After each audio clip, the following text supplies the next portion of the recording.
모두 나가시오. 제가 여러분들의 동생 요셉입니다. 네, 아버지께서 아직 살아 계십니까? 요셉은 주변의 모든 이집트 사람들을 다 쫓아보내고 자신을 밝히고 있습니다. 그런데 요셉의 이 말은 좀 이상하게 들립니다. 어색하죠? 이전에는 아버지를 아버지라 부르지 못했어요. 그래서 형제들의 아버지, 당신들의 아버지라고 부르다가 오늘 이 본문에 보면 나의 아버지라고 부르고 있습니다. 그렇게 어투가 바뀌면서 아버지 잘 계십니까? 살아 계십니까? 별일 없으십니까? 라고 묻고 있습니다. 아버지의 생사를 이미 알고 있지만 다시금 묻고 있는 것이죠. 뭔가 조금 다른 차원으로 이렇게 대하는 데에는 분명 이유가 있습니다. 이 말을 들은 형들은 어땠을까요? 너무나 당황했습니다. 아연실색했어요. 어찌할 줄 몰랐습니다. 두려움과 충격에 빠졌습니다. 그저 위축된 모습으로 있을 수밖에 없었습니다. 그래서 왜 그럴까 봤더니 이 요셉은 형제들에 대한 애절함이 있었고요, 또 아버지에 대한 그리움으로 가득했습니다. 특별히 동생 베냐민을 향한 그 애달픈 사랑이, 그 간절한 그 마음, 그것을 유다의 헌신되고 진실한 사랑을 통해서 요셉은 바라보게 된 겁니다. 그러면서 요셉의 마음이 활짝 열렸습니다. 그동안 요셉의 인생에서 너무 길었던 시험의 과정은 너무나 힘들게 보이죠. 견디기 어려웠을 것입니다. 이것을 하나하나 겪어가는 것 자신이 할 수 없습니다. 하지만 하나님이 만져주셨어요. 하나님이 함께한 시간이었습니다. 그렇기 때문에 험난한 세월이 결코 헛되지 않았습니다. 그러면서도 참 의아하죠. 아무리 그래도 그렇지 어떻게 그 모진 시간들을 다 견딜 수 있냔 말입니다. 자신은 너무나 분명 힘들 것인데 어떻게 기꺼이 형제들을 용서할 수 있었을까요? 어디에서 그런 힘이 나올 수 있었을까요? 사실 이렇게 용서할 수 있는 마음, 정말 진심을 다해서 내 모든 것을 다 내어놓고 받아줄 수 있는 그 마음은 쉽지 않습니다. 요셉의 인생을 아는 사람이라면 더 그럴 것이다 라고 생각합니다. 오히려 원한과 상처가 깊은 그 마음, 결국 쓴뿌리로 빠져들어 자신의 인생을 한 걸음도 걸을 수 없을 것 같아 보이는 모습이 바로 요셉이라고 생각할 수도 있을 것입니다. 그런데 요셉은 원수를 원수로 갚지 않습니다. 도리어 어떻게 하고 있죠? 그들을 용서합니다. 부당하게 해를 입힌 자를 받아주고 있는 것입니다. 여러분, 우리에게 부당하게 해를 입힌 그 원수를 용서할 수 있을까요? 받아줄 수 있을까요? 정말 진심으로 그 사람을 내가 받아들이면서 함께, 그와 함께 먹고 마시면서 살 수 있을까요? 억울한 일을 겹겹이 겪게 되면 더 원망하고 더 불편할 것입니다. 그렇기 때문에 오늘 이 말씀에 나타나는 용서라는 것은 우리에게 너무나 불편하게 다가옵니다. 본문은 용서할 능력이 어디로부터 나오고 있는지 아주 선명하게 우리에게 말씀하고 있습니다. 그 말씀을 우리가 바라보면서 하나님께서 오늘 이 시간을 통하여서 여기 계신 모든 분들에게 용서의 은총을 내려주시기를 주님의 이름으로 소원합니다. 누군가를 용서하는 거 너무나 어렵다고 했죠. 결코 쉽지 않은 일입니다. 용서할지라도요, 아마 완전히 만족하는 용서는 할 수 없을 거예요. 상대의 불의함은 끈질기게 남아있고 또 상처는 우리를 계속적으로 괴롭힙니다. 오래전에 이미 하나님께 다 맡겼다라고 생각한 문제들까지도 다시금 내 안에서 되살아나면 나를 힘들게 하는 것입니다. 그래서 상처의 황무지를 걸어가며 고통하는 가운데 용서라는 이 말은 너무나 서글프고 또 거북스럽기까지도 하죠. 용서는 너무나 버거운 행위이고요, 평생 가장 힘든 일일 수도 있습니다. 오히려 소름 돋는 복수극을 보면서 왜 저런 드라마를 볼까라고 생각하지만, 한편으로는 그동안 상처와 트라우마로 빠졌던 우리의 그 마음을 대신 처절히 응징해 주는 것을 보면서 가슴 시린 이 마음에 카타르시스를 느끼기도 합니다. 그래서인지 몰라도 복수를 주제로 하고 있는 이 막장 드라마는 대부분 시청률이 높은 것 같습니다. 그렇다면 여러분, 용서는 무엇일까요? 사전적으로 보면 부당하게 해를 입힌 사람에게 분개하거나 부정적 판단을 하지 않고 무관심한 행동을 할 권리를 자진해서 포기하면서 연민, 또 관대함, 심지어 사랑으로 품어주는 것이라고 정의 내리고 있습니다. 듣기만 해도 너무 불편하지 않습니까? 하지만 성도는 용서해야 됩니다. 성도는 우리에게 용서에 대한 말씀을 강조하고 있습니다. 우리가 자주 읊조리는 주기도문 말씀에도 나오잖아요. 우리가 우리에게 죄진 자를 사하여 준 것 같이 우리 죄를 사하여 주옵시고, 그렇게 강구합니다. 그런데 용서는 읊조린다고 되지 않습니다. 그저 관념적인 것이 아니죠. 실제적인 것입니다. 파격적인 것입니다. 그만큼 어려워요. 너무나 힘듭니다. 용서보다 어려운 것이 있다라고 한다면 그것은 아마 끝까지 용서하지 않는 것일 것입니다. 그만큼 용서하는 것도 어렵고 용서하지 않는 것도 어렵습니다. 개인적인 이야기를 해서 참 죄송한데 부끄러운 이야기입니다. 제가 군대에 입대한 후에 처음으로 사람을 미워해 봤어요. 군에서 만난 그 두 달 위 선임이었습니다. 얼마 이렇게 높지도 않다 보니 저도 참 제 마음에 이렇게 해도 되나라는 생각을 했던 것 같습니다. 그런데 군대에서 이렇게 혼나는 게 있는데, 언제 혼나냐? 웃으면 혼납니다. 제가 웃상이잖아요. 얼마나 혼났겠습니까? 너무 힘들었어요. 웃지 않는 게 제일 힘들었습니다. 그런데 점호 시간만 되면 제 이 세밀한 입꼬리까지, 그리고 이 눈매까지 아주 세밀하게 보던 그 사람이 그 선임이었습니다. 그냥 이렇게 피식만 해도 절 데리고 왔어요. 따라와. 그러면 그냥 혼나는 겁니다. 그런데 그냥 후임들 웃기려고 장난치는 말년 병장들도 있었습니다. 오죽했겠습니까? 그런데 그 성우님은 제가 병장을 달 때까지 계속적으로 저를 괴롭혔습니다. 모태신앙으로 자라면서 미워하면 안 된다라고 배웠기 때문에 누군가를 미워한다는 거 제 스스로 받아들일 수 없었습니다. 그런데 한 번은 주일에 교회를 못 가게 하면서 괴롭혀가지고 화장실에서 눈물을 흘렸어요. 때로는 억울하고 분이 나서 잠 못 이룰 때도 있었습니다. 그런 선임과 매일 살아가는 것이 어찌나 힘든 일인지 몰랐습니다. 억울함도 컸지만 그보다 내 자신이 그를 용서할 수 없었다라는 그것이 너무 힘들었습니다. 마음으로는 용서해야 한다는 사실을 알지만 쉽지 않았어요. 그만큼 받은 피해가 크면 클수록 상처는 더 깊었습니다. 용서는 개념이 아니에요. 현실입니다.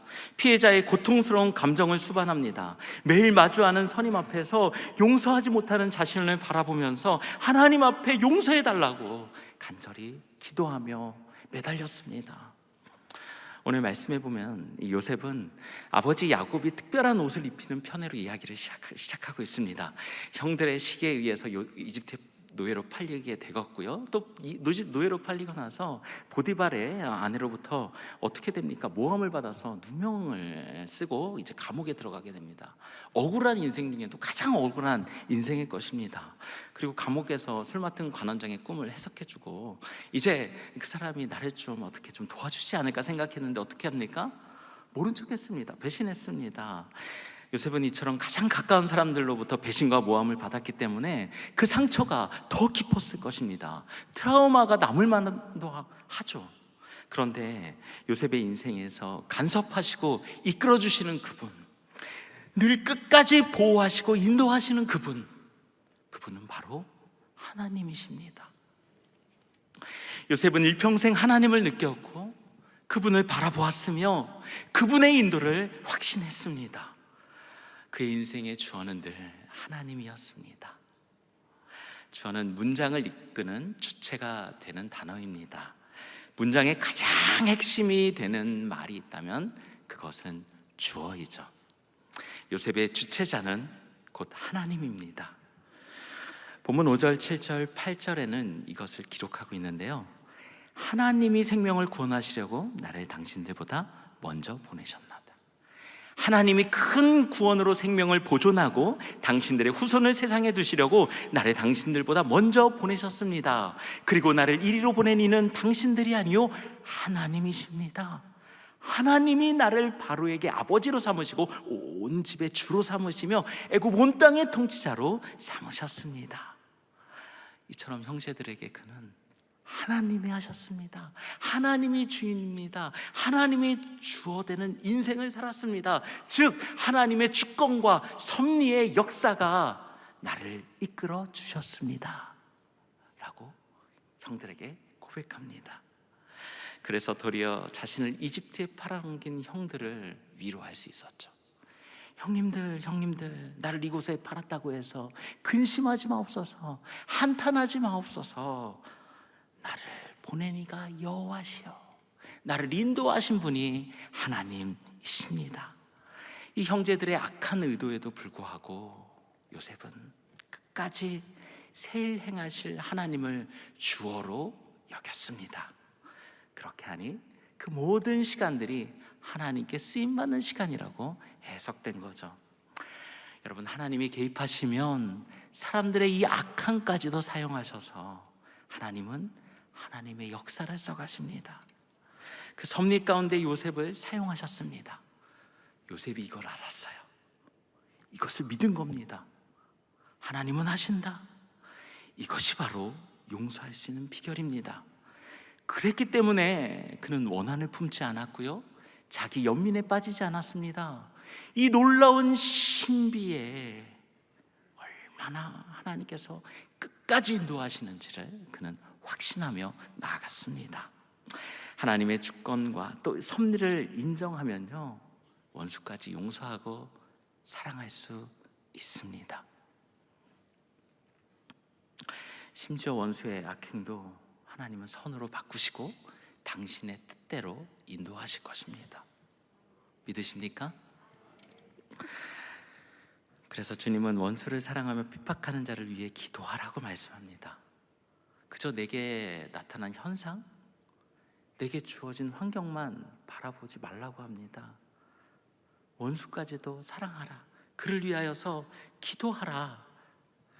여러분, 용서하고 싶은데 용서가 안 되고 계속적으로 그 사람에게 마음이 사로잡혀 있습니까? 누가 좋아할까요? 하나님의 주권과 섭리를 인정하십시오. 주님은 원수를 사랑하며 미워하는 자를 선대하라고 합니다. 베드로에게 심지어 70번씩 7번까지 용서하라고 말씀합니다. 사도 바울도 말하죠. 원수가 줄이거든 먹이고 또 목마르거든 마시우라고요. 목마르네요.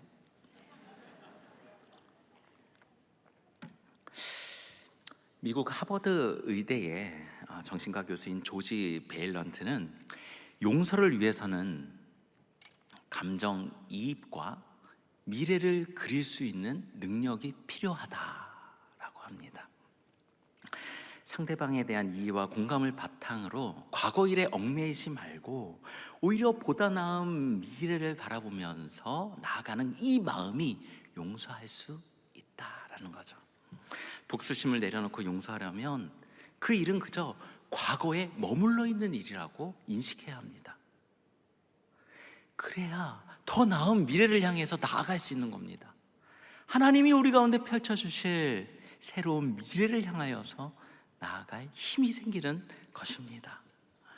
그러면서 자신을 더욱더 아끼고 사랑해야 합니다. 나를 먼저 용서해야 합니다. 다가올 보다 나은 미래에 대한 분명한 확신은 여러분 어디에서 올 수 있습니까? 내가 가지고 가지고 있는 그 시선, 내가 바라보고 있는 이 시선을 하나님께로 돌리는 것입니다. 하나님은 우리를 어떻게 바라보고 계실까? 하나님은 우리를 어떻게 생각하고 계실까? 하나님이 우리를 바라보면서 어떤 표정을 짓고 계실까? 하나님을 주어로 삼게 되고 하나님의 약속을 믿게 된다면 우리는 더 이상 과거에 매이지 않습니다. 지금 과거를 청산하게 됩니다.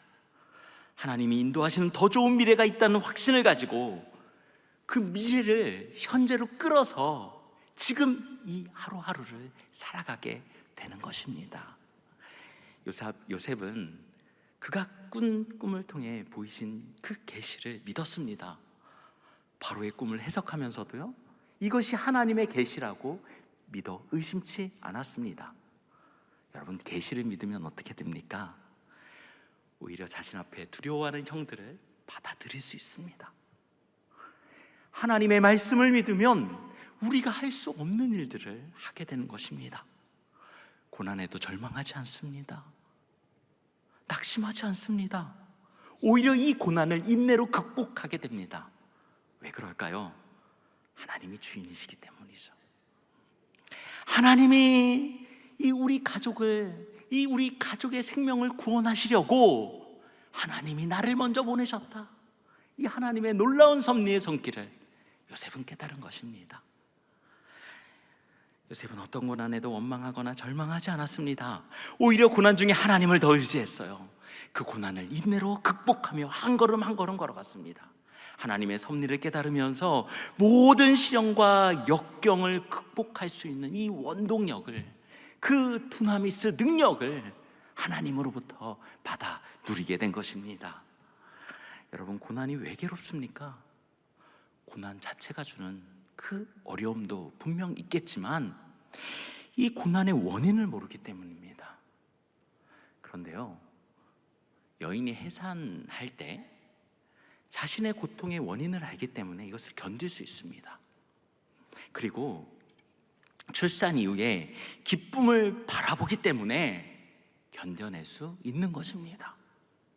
이처럼 하나님의 섭리를 깨닫게 되면요, 모든 고난의 원인과 결과들을 발견할 수 있습니다. 지금 해석되지 않는 그 고난이 바로 이 시간 해결될 줄 믿습니다.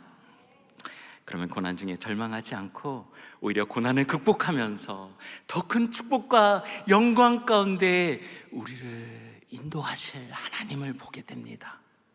욥도 마찬가지였죠. 얼마나 고통스럽겠습니까? 그 고통 가운데 그는 이렇게 욥기 23장 10절에서 고백합니다. 주가 보이신 생명의 길 찬양에 나오는 가사인데요, 나의 길 오직 그가 하시나니 나를 단련하신 후에 내가 정금같이 나오리라. 그 시련의 시간, 그 고난의 시간이 하나님의 놀라운 계획 가운데 정금같이 인도하시는 시간이라는 것을 확신하였습니다. 여러분, 요셉이 이집트로 보냄받은 이유가 무엇일까요? 정금같이 구원의 도구로 쓰임 받기 위해서. 7절에 그 답변이 나오죠. 큰 구원으로 야곱의 가족을 구원할 뿐만 아니라 당신들의 후손을 세상에 두시려고 먼저 보내셨다. 하나님이 성도들을 택해서 왜 세상에 보내셨을까? 왜 나를 부르실 뿐만 아니라 하나님은 이곳저곳에 나를 보내고 계실까? 그것은 바로 죽어가는 영혼들이 우리 주변에 너무나도 많이 있기 때문에 우리를 보내고 계신 것입니다. 그들을 구원하라고, 그들을 영혼 구원의 도구로 우리를 삼고자 지금도 우리를 보내고 계십니다. 요셉은 가족의 생명을 구원하는 사명을 기쁨으로 감당했습니다. 이들을 구원하는 것은 나의 사명이다. 그렇기 때문에 죽어가는 영혼들을 향하여서 영혼의 양식인 말씀을 끝까지 공급하며 나아가야 하는 것입니다. 성도는 어떠한 삶을 살아가야 합니까? 마태복음 28장 19절 20절의 말씀에도 나오고 있죠. 제자를 삼아라. 모든 말씀을 가르쳐 지키게 하라. 내가 분부한 모든 것을 내가 땅끝까지 너희를 인도할 것이다 라는 이 주님의 말씀. 사도 바울도 뭐라고 고백합니까? 나의 달려갈 길과 또 주 예수께 받은 사명, 곧 하나님의 은혜의 복음을 증거하는 일을 마치려 하면은 나의 생명을 조금도 귀한 것으로 여기지 아니하였다. 그는 사명을 목숨보다 귀하게 여겼습니다. 요셉은 바로의 꿈을 통해 보이신 계시를 의심치 않았죠. 끝까지 믿음으로 나아갔습니다. 사명의 사람입니다. 계시를 받은 사람입니다. 확신이 있었기 때문에 역동적으로 나아갈 수 있었습니다. 여러분, 말씀에 확신이 있으면 역동성이 나타납니다. 말씀을 부여잡고 나가면 역사가 일어납니다. 하나님의 나라는 그렇습니다. 불확실은 인생을 실패로 치닫게 하지만 계시의 말씀을 신실하게 믿고 따르면 그 가운데 역사가 일어나지 않을 수 없습니다.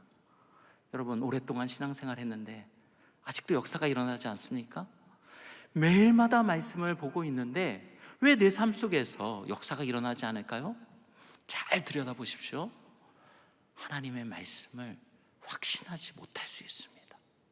정말 그 말씀이 내 가운데 역사하시는 말씀이라는 확신이 없기 때문에 그 가운데 역동이 일어나지 않은 것입니다. 여러분, 확신하면요, 정말 주님의 말씀을 믿으면 내가 할 수 없는 용서가 가능해집니다. 용서할 수 없는 사람이 용서되고 하나님의 주권을 인정하면 화해가 이루어지게 됩니다. 그래서 요셉은 무수한 그 어려움 속에서도 자기만을 바라보지 않고 오직 하나님을 바라보게 됩니다. 자기 연민에 더 이상 빠질 이유가 없고 오히려 자기 용납하면서 난 그런 인생이야, 더 안 될 인생이야 라고 살 수도 있는데 이것을 뛰어넘게 하시는 그 하나님의 역사를 날마다 목도하게 된 것입니다. 우리 보통 관계 속에서 막 꼬인 것들 있을 때마다 뭘 생각하죠? 저 사람 만나고 싶지 않다, 막 그런 생각 하잖아요. 그러면서 내가 저 사람을 위해서 얼마나 열심히 했는데 왜 나에게 그만큼 보상이 오지 않을까? 내 이익, 내 생각, 내 입장을 먼저 생각합니다. 그리고 내 감정이 앞서게 됩니다. 그러나 내 기준으로는 어떤 용서나 어떤 화해도 이루어질 수 없겠죠. 어떻게 해야 화해가 일어납니까?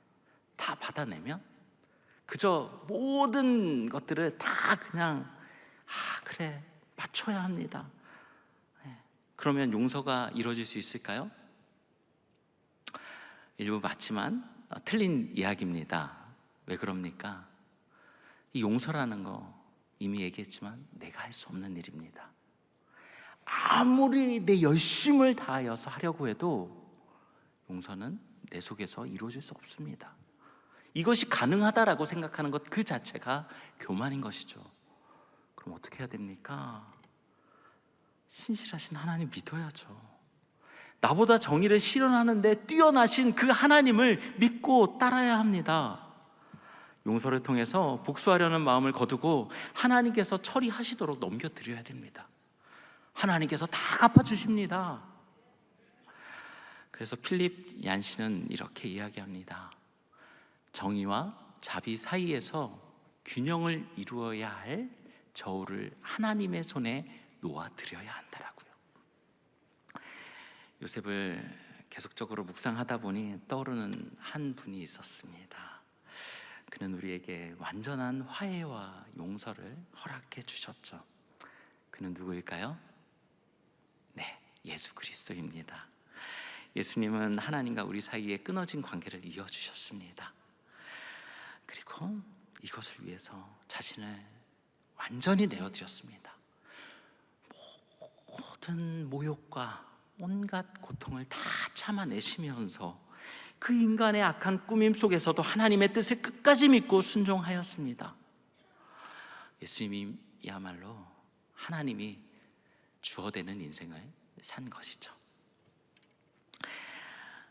하나님의 선하시는 뜻을 믿었기 때문에 자신을 십자가에 드릴 수 있었습니다. 하나님께서 그의 섭리 가운데 반드시 화해하시고 회복시키고 살리신다라는 확신이 있었습니다. 그래서 예수님은 끊어진 관계를 이어주시려고 본인이 스스로 화목하게 하는 직분을 감당한 것입니다. 그 길은 좁은 길입니다. 죽는 길입니다. 하지만 생명의 길이에요. 영원히 살아나는 길입니다. 이를 믿는 자마다 영생에 이르게 되는 것입니다. 십자가의 길이 부활의 길이자 소망의 길이기에 우리는 이 길을 바라봐야 합니다. 신학자 톰 라이트는 이렇게 이야기합니다.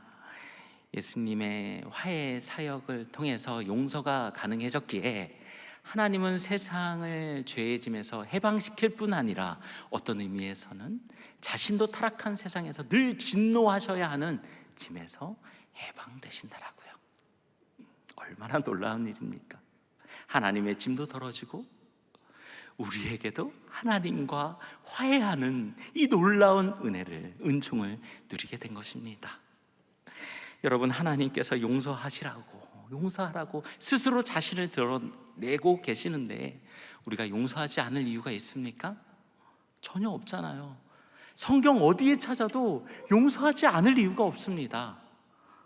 받아들이면 돼요. 용서를 가로막는 것이 있다면 그것은 하나님이 침묵하는 것이 아니라 우리가 침묵하는 겁니다.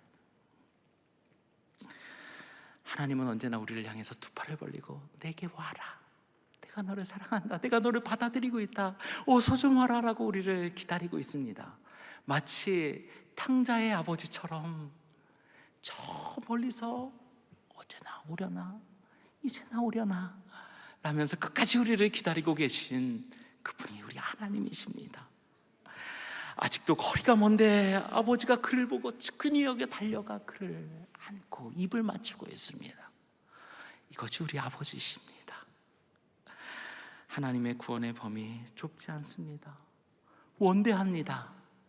이 기근의 때에 돌아온 요셉의 형제들 뿐만 아니라 무엇이라고 고백하고 있냐면요, 7절에 보면 당신들의 후손을 세상에 두시려고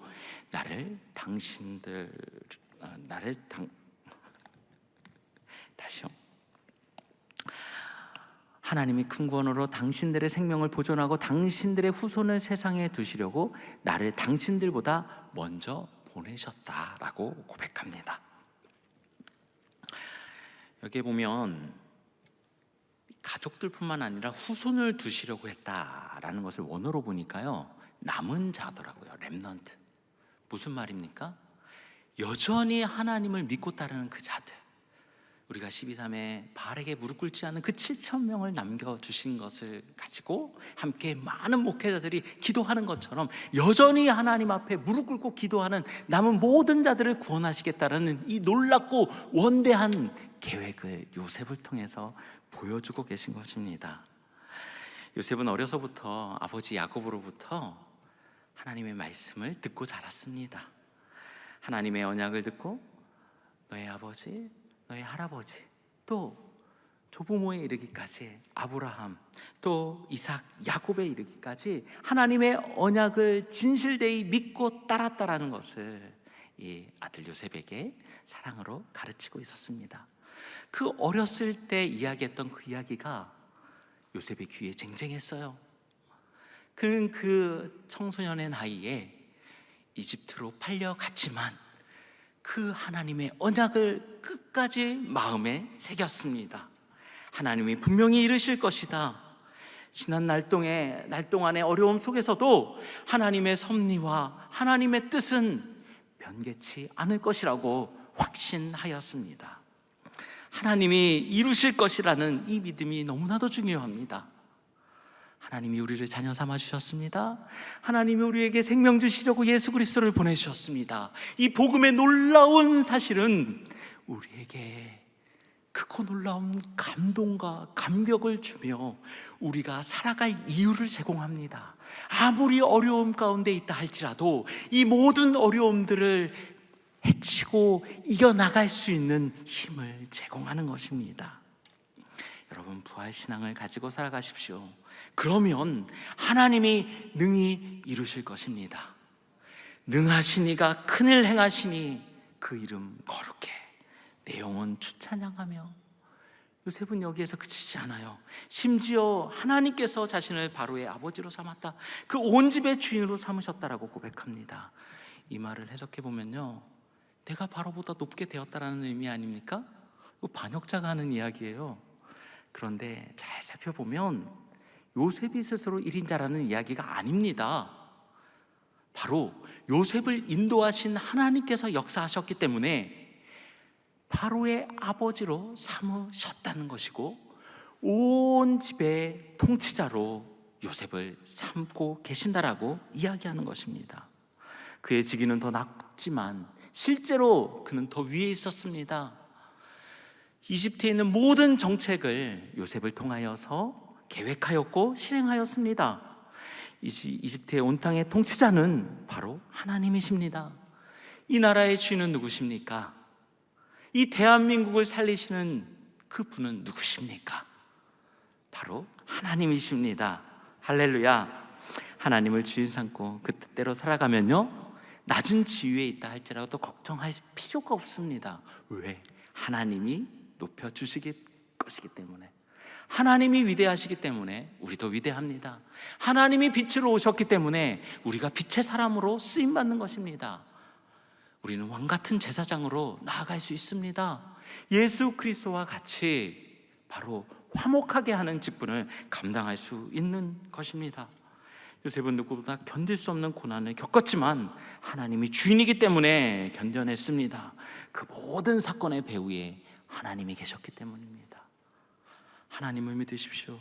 우리의 주어가 하나님임을 인정하십시오. 모든 상황을 뛰어넘어서 하나님이 역사하실 것입니다.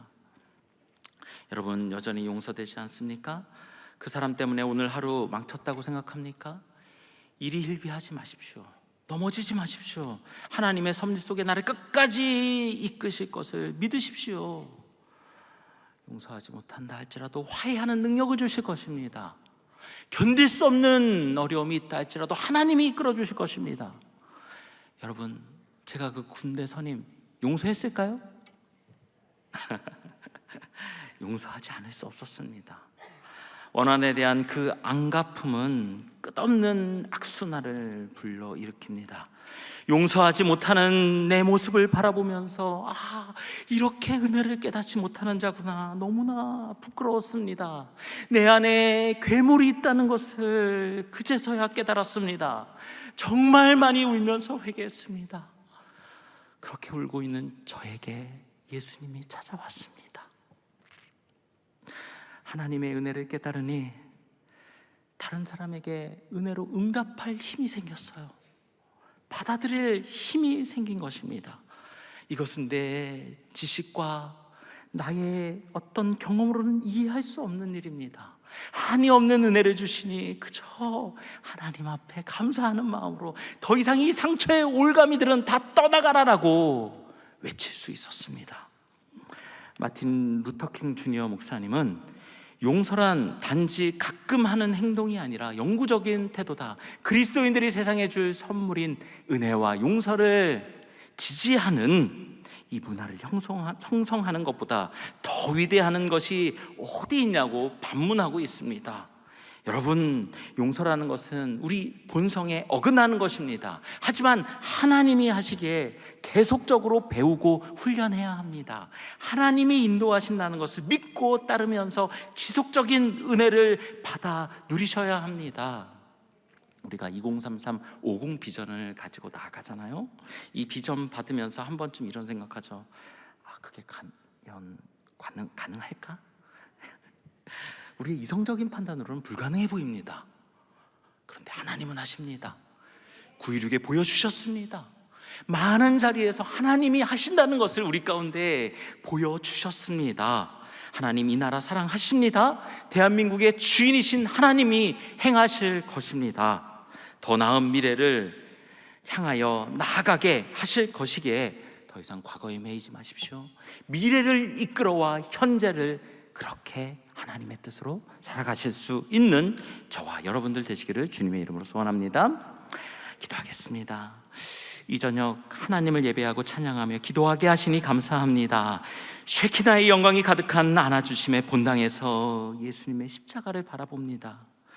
이유 없이 모욕과 멸시를 받으시고 피 흘리신 십자가에서 이 모든 것을 용서하신 예수님, 예수님을 통해 용서받아서 용서하였다고 하면서도 왜 이렇게 용서가 쉽지 않은지요. 상처와 쓴뿌리로 자신을 괴롭히는 이 꼬인 얼개들을 화해의 다리로 풀어주시옵고, 또 옹졸한 편견으로 다른 사람들을 판단하지 않게 하여 주옵소서. 십자가 부여잡고 은혜의 빚진 자 되게 하여 주옵소서. 먼저 용서하고 관계를 회복하기 원합니다. 하나님이 그의 섭리 가운데 열어주실 미래를 현재로 끌어와서 더 이상 맨 것에 살지 않게 하여 주시옵고, 빚과 제사장의 사명을 감당하는 인생 되게 하여 주시옵소서.